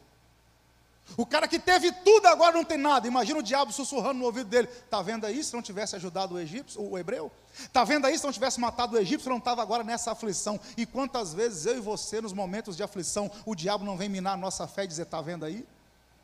Se não tivesse feito, se não tivesse falado, se não tivesse ido, quer jogar na nossa cara o nosso passado. Agora, uma boa notícia que eu tenho para te dar. Num carro, retrovisor nunca é maior do que o para-brisa. Por quê? Porque passado pode até ser referência, mas não é destino para ninguém. Enquanto você fica olhando só no retrovisor, tem um para-brisa de oportunidade ali na frente. O para-brisa é muito maior do que o retrovisor. Deus está falando que tem por vir, é muito maior do que aquilo que ficou para trás. Eu tenho algo muito maior para fazer na sua vida. Só que tem gente que dirige só olhando no retrovisor. Ei, você olha no retrovisor para ver de onde veio e para ver quem está atrás, mas o seu caminho é lá na frente, é no futuro, é no para-brisa. Ei, Deus está dizendo, não é porque o egípcio ficou lá no passado que a história acabou por aí, não. Tem uma sarça queimando ali na frente para mudar a sua história. Tem uma sarça queimando ali para Deus virar a página na sua vida. Imagina comigo quantas agruras na alma de Moisés, quanta angústia, quanta tristeza, decepção consigo mesmo. E quem sabe eu estou falando para a gente aqui que está decepcionado com atitudes que teve, com atitudes que tomou, com problemas que causou. E o diabo quer usar essas coisas para minar sua mente, para lançar dardos no seu coração, para te roubar a alegria e a paz. Eu tenho uma notícia do céu para te dar aqui. Para cada Moisés angustiado no deserto, Deus tem uma sarça queimando para mudar a história dele. Moisés está lá cuidando das ovelhas. De repente a sarça começa a queimar. E o que chama a atenção de Moisés não é a sarça queimar, ela não se consumir. Por isso que ele se aproxima. E aí é a botânica quem diz. A seiva da sarça era inflamável. Outros acreditam que a folha da sarça era inflamável. Eu nunca vi uma sarça queimar. Eu vi a sarça, mas não vi ela queimar. É uma planta oriunda do Mar Morto, só lá que tem. Então o que chamou a atenção de Moisés não foi a sarça queimar, foi ela não se consumir. Olha que interessante, vamos tentar conjecturar aqui. Moisés passa 10 minutos, sarça queimando, 20 minutos, sarça queimando, uma ovelha balindo aqui, Moisés vai ver, quando volta a sarça está queimando. Já era para ter acabado, por que não acabou? Já era para ter sido consumida, por que não foi consumida? Nota de rodapé. Essa sarça representa muito bem eu e você. Por quê? Porque alguém nos vê no calor da prova e fala, como é que não foi consumida ainda? Como é que aguentou mais um ano? Como é que aguentou mais um mês? Como é que aguentou mais uma semana? Por que esse fogo está queimando e ele não morre? Simples demais, porque quem acendeu esse fogo não foi homem. O fogo que nos queima não é da terra, é do céu. É por isso que você queima e não consome, a prova vem, mas não te mata, você supera, você sobrevive, você sai do outro lado. Moisés viu a sarça queimando e Moisés vai se aproximar. A gente vai encerrar por aqui para continuar a semana que vem, que tem muita coisa para a gente falar. Quando Moisés vai se aproximar da sarça, resoluto, confiante, o texto diz que o anjo do Senhor chama ele. O segundo tópico ali, ó, a versão que eu estou usando ao meio da revista e corrigida, anjo está com A maiúsculo. Apareceu-lhe o anjo do Senhor. Se você estiver anotando, frisa isso aí, por quê? Porque isso é um indicativo. O texto não diz apareceu um anjo do Senhor. Apareceu o. Você quer ver? Isaías capítulo 6, Isaías diz assim, e um dos serafins voou para mim com a brasa na mão. Um dos, não é o, é um dos. Agora aqui, o texto não diz um anjo, mas diz o anjo, com A maiúsculo, é um indicativo. O que é isso? Pode ver que no mesmo texto diz que Deus chamou ele da sarça. É Deus ou é o anjo? É porque esse anjo aqui é uma manifestação teofânica. Ou seja, é o Cristo no Antigo Testamento. É o mesmo anjo que lutou com Jacó no Val de Jaboque. É o quarto homem da fornalha. É o anjo que apareceu para Manoá, e Manoá perguntou assim, qual o seu nome? Ele disse, por que você pergunta, você sabe que é maravilhoso. É Deus chamando Moisés. Quando Moisés se aproxima, ele vai pisar na sarça, eu diz, ei Moisés, Moisés, Moisés, tira a sandália, tira o sapato dos seus pés, porque a terra que você está é terra santa. Semana que vem eu falo por que Deus mandou Moisés arrancar o sapato. Mas olha o que Deus diz para Moisés, eu sou o Deus de Abraão, eu sou o Deus de Isaac, e eu sou o Deus de Jacó. E a gente vai encerrar aqui para continuar a semana que vem. Por que Deus diz para Moisés, eu sou o Deus de Abraão, sou o Deus de Isaac, sou o Deus de Jacó? Não tem lógica. Em Gênesis 32, Deus já tinha mudado o nome de Jacó para Israel. O que era para Deus dizer? Sou o Deus de Abraão, sou o Deus de Isaac, sou o Deus de Israel, porque Deus mudou o nome de Jacó para Israel. Por que Deus vai se referir a Israel como Jacó, e não como Israel, para falar com Moisés? Aproveitando o ensejo, da tríade patriarcal, pastor André, Abraão, Isaac e Jacó, da tríade patriarcal, Abraão, Isaac e Jacó. Deus mudou o nome de Abraão e mudou o nome de Jacó, mas não mudou o nome de Isaac. Por que Deus não mudou o nome de Isaac? Porque Abraão chamava Abrão, Israel chamava Jacó. Deus muda de Abrão para Abraão, de Jacó para Israel, mas Isaac sempre foi Isaac. Por que Deus não mudou o nome de Isaac? Porque Abrão foi o pai quem deu o nome, Deus mudou. Jacó foi o pai quem deu o nome, Deus mudou. Agora Isaac quem deu o nome foi o próprio Deus. Quem deu o nome, ninguém tira o nome. Se foi Deus quem deu o nome, ninguém apaga. Se foi Deus quem deu o nome, não tem calúnia, não tem fofoca, não tem disse-me disse, não tem nada que apague o nome de quem Deus chamou. Foi Deus quem deu o nome, pronto. Só que Deus fala para Moisés, sou o Deus de Abraão, sou o Deus de Isaac, sou o Deus de Jacó. Quem é o Deus de Abraão, quem é o Deus de Isaac, quem é o Deus de Jacó? Vamos entender isso aqui? São representações. Deus de Abraão é o Deus dos homens de fé. Os homens que rumam ao desconhecido sem saber para onde vão. Sabe o que é interessante da chamada de Abraão? É que o termo hebraico que aparece ali, sai-te para ti ao lugar que eu te enviei. É lesh lehá, ou ler lehá, que quer dizer, sai para você mesmo. Olha o que Deus está dizendo. Abraão, sabe por que eu não vou te dar o endereço final? Porque mais importante do que o lugar onde você vai, é quem eu vou te transformar no meio do caminho. Então quem é o Deus de Abraão? Deus dos homens de fé. Deus dos homens que tem coragem de subir o Moriá. Deus dos homens que tem coragem de levantar o cutelo sobre o melhor que eles têm sobre Isaac. Deus de Abraão é Deus dos homens de fé. E o Deus de Isaac é Deus dos homens de coragem. É Deus daqueles que não descem para o Egito para não repetir o erro do pai. Quem é o Deus de Isaac? É o Deus daqueles que cavam poços, mesmo quando estão entulhando. Quem é o Deus de Isaac? É o Deus daqueles que tem coragem de deitar no altar e ver o cutelo de baixo para cima. Porque para alguns Deus se revela com o cutelo na mão, para outros Deus se revela quando o cutelo está acima dele. É por isso, pastor André, que lá na desavença de Jacó com Labão, Quando Raquel pega os ídolos do pai e leva embora, Labão vai atrás, Jacó se encontra com Labão e Jacó não sabe que Raquel está com os ídolos, e ela esconde os ídolos das partes íntimas. Por isso que Benjamim morre. Por quê? Porque o lugar que era sagrado ela colocou ídolos. Por isso que ela morre quando Benjamim nasce. Quando Labão vai se encontrar com Jacó, aguça sua ouvido, a gente vai orar. Jacó vira para Labão e fala assim: o terror de meu pai Isaque seja testemunha entre nós, que eu não sei os seus ídolos. Algumas traduções, o temor com T maiúsculo de meu pai Isaque. Outras mais holísticas, o terror de meu pai Isaque. Por que Deus era o terror de Isaque? Porque Isaque conheceu Deus debaixo do cutelo.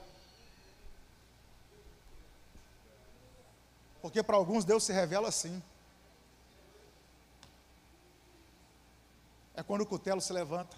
Então Deus fala para Moisés: sou o Deus de Abraão, Deus dos homens de fé. Sou o Deus de Isaque, sou o Deus dos homens de coragem. Mas também sou o Deus de Jacó. E quem é Jacó? Aquele que mentiu, enganou, suplantou, mas foi transformado. Passou no Val de Jaboque. Porque tem gente aqui que é igual a Abraão. Tem gente aqui que é igual a Isaque. Mas tem gente aqui igual a mim, que se parece com Jacó. Errou, falhou, fracassou, mas se arrependeu. E Deus está falando com um homicida chamado Moisés, um assassino.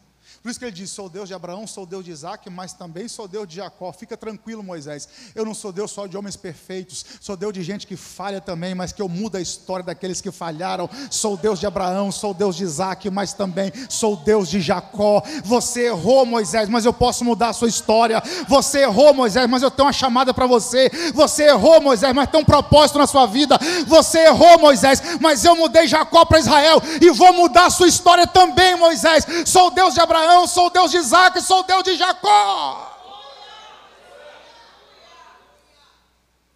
Guarde o que eu vou lhe dizer, eu vou enfatizar isso na semana que vem.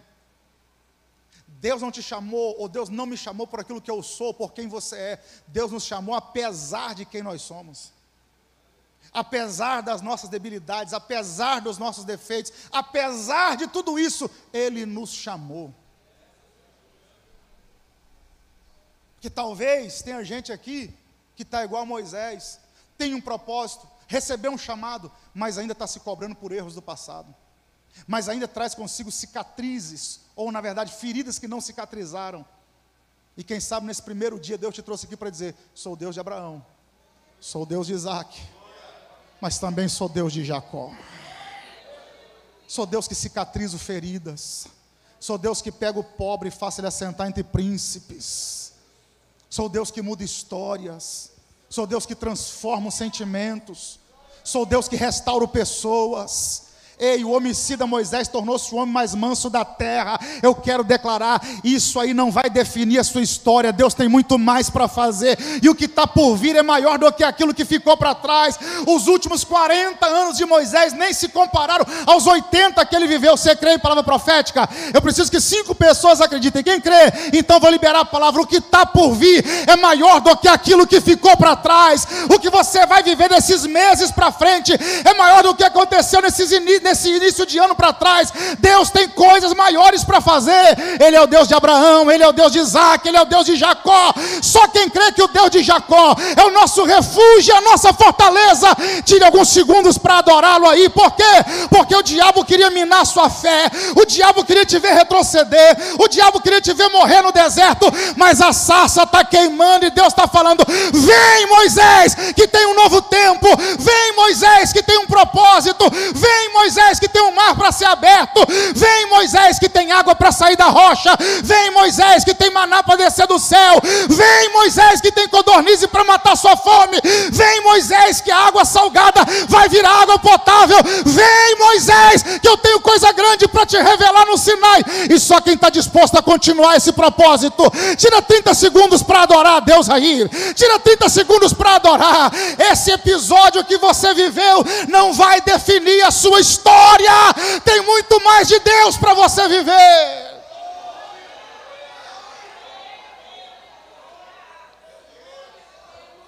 Vou liberar uma última palavra antes de orar. Midian é só uma fase. Midian é só uma fase. Deus tem coisa maior para fazer. Posso orar com você? Curva a sua cabeça onde você está. Senhor, nós oramos em nome de Jesus. Senhor, Tu és o mesmo Deus de Abraão, de Isaac, de Jacó, de José, de Moisés. Quantas vezes, Senhor, tal qual Moisés, cometemos falhas, erros, precipitações, começamos a viver tempos de aflições, reveses, dificuldades, por causa das nossas precipitações. E o diabo tenta a todo e qualquer custo nos fazer parar, retroceder, não acreditar naquilo que o Senhor tem para nós. Mas eu declaro essa palavra como profética. Há um chamado acontecendo a pessoas aqui. Há um chamado acontecendo em áreas específicas da vida aqui. E coisas maiores estão por vir. Eu declaro essa palavra como profética, em nome de Jesus. Amém e amém. Deus abençoe sua vida, sua casa e a sua família.